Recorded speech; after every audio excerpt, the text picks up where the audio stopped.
The Copa Libertadores round of 16 are right around the corner. The minnows are gone and it's time for the big boys to play now. 16 teams remain fighting for eternal glory as we enter the knockouts, the true form of this competition, which is why here in Rank Talks Bowl we're gonna predict the first leg in the round of 16 of the Copa Libertadores 2025.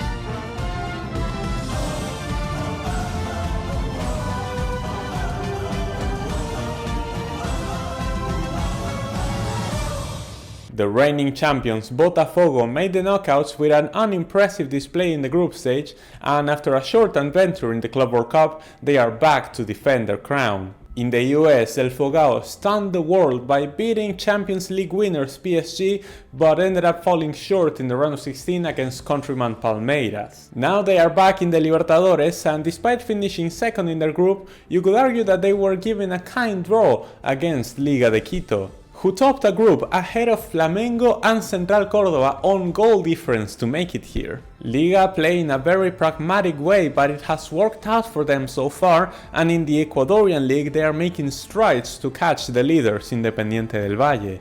Now, will this be enough for them to get a result in Rio?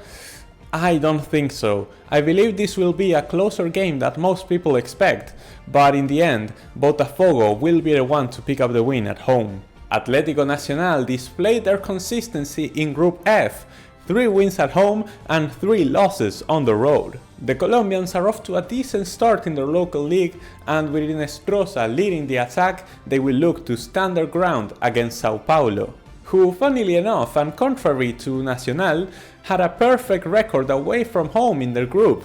The Brazilians have been painfully average in the Serie A despite their talent pool. The likes of Lucas Moura still going strong for them, but key players like Jonathan Caleri have dipped in form. Now we have the best home team against the best away team in the competition going up against each other. This time I will choose to go against my principles and trust that Atlético Nacional will win the first leg. Libertad ended up doing the bare minimum to progress out of Group D. After a fantastic start, they dropped points in their last 4 matches in the group stage, which saw them just barely squeeze into the knockouts. In the league it hasn't gone much better either, as their title defense campaign currently sees them in 6th. And it's gonna get even worse because this week they have to host River Plate, who are probably in their best form in months. After a disappointing exit in the group stage of the Club World Cup, they've started to pick up some wins and find some cohesion in the midfield. Their problems now lie on the attack, with Driussi being injured and Borja not being a reliable number 9. Either way, I believe that River will have enough to pick up the win away to Paraguay and dispose of Libertad as quickly as possible. Universitario shocked 2 Ecuadorians in their group and made it into the knockouts. The first time they've been here in 15 years, and the first time a Peruvian team makes it past the group stage in 12 years. They've achieved this by being by far the most consistent team in Peru and having a rock solid defense with an amazing goalkeeper in Britos. And their reward is being seated against Palmeiras, who had a perfect group stage in the Libertadores and made it all the way to the quarterfinals in the Club World Cup last month.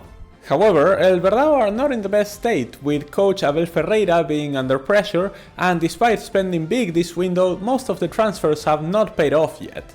Not to mention they've sold their talisman and wonderkid Estevao to Chelsea. Am I willing to go bold on this one though? It's just really tough. I have a weird feeling about this game. I can see it be very chaotic, but in the end, I'll predict it to be a draw. Peñarol are looking to replicate last year's success. They had a good showing in the group stage and have won the Intermediate Championship in Uruguay against their rivals Nacional, who they've also defeated this weekend 3-0. Yeah, those two play like all the time, I don't know what's going on.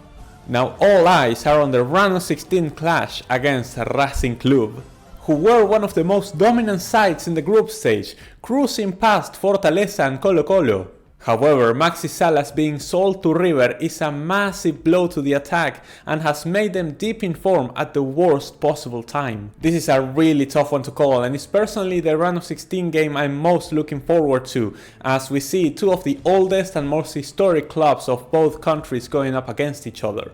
However, away to Montevideo, I'll predict this game to end in a draw. If you ignore the games against Racing, Fortaleza had a fantastic group stage, which sadly was only good enough for them to get second. The Giants of the North are currently struggling in the Brasileirão, sitting in the relegation spots as it stands. In the round of 16 they'll host Vélez, who did just enough to clinch first place in their group. They are a solid unit, but their centre-back pairing doesn't convince me, and they haven't been scoring many goals either. That is because one of their two wonder kids, Álvaro Montoro, was sold to Botafogo, so now it's only Maher Carrizo to lead the way. And no matter how poor Fortaleza may be at the moment, it's always difficult to travel away to Brazil. Which is why I think this game is gonna be yet another draw. Cerro Porteño have been one of my favorite teams to watch in this competition so far. Their attacking, proactive, free-flowing football has been refreshing to see in a tournament that is most known for their aggression and their physicality. They may need to improve on their finishing, but so far it has worked for them, as they are also top of the Paraguayan league. The only question is, will that be enough against Estudiantes? El Pincha are a weird team. Sometimes they look like the best in the continent, and sometimes they play like amateurs, which obviously would still be enough to get a result against Boca Juniors. They have top players who are dangerous in transition, and their midfield is quality.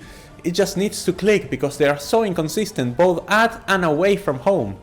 Playing in Paraguay, I will put my money where my mouth is and say that Cerro Porteño will win the first leg. Flamengo have a real shout to be the favorites to win this Copa Libertadores. Currently top of the Brasileirão, they put up a good display in the Club World Cup, beating the eventual champions Chelsea. And if it hadn't been for Bayern Munich, who knows how far they could have gone. And have you seen their signings? Jorginho, Saúl Ñíguez, Jorge Carrascal, Samuel Lino, Emerson Royal, these guys are not playing around. Their opponents will be fellow countryman Internacional, who had enough to top their group and still have the quality that we know them for. Despite this, they sit mid-table in the Serie A. The race up their sleeve is Alan Patrick, who's been the best player in the tournament so far. However, if everything goes the way that I expected, I think that this heavyweight clash will be won by Flamengo.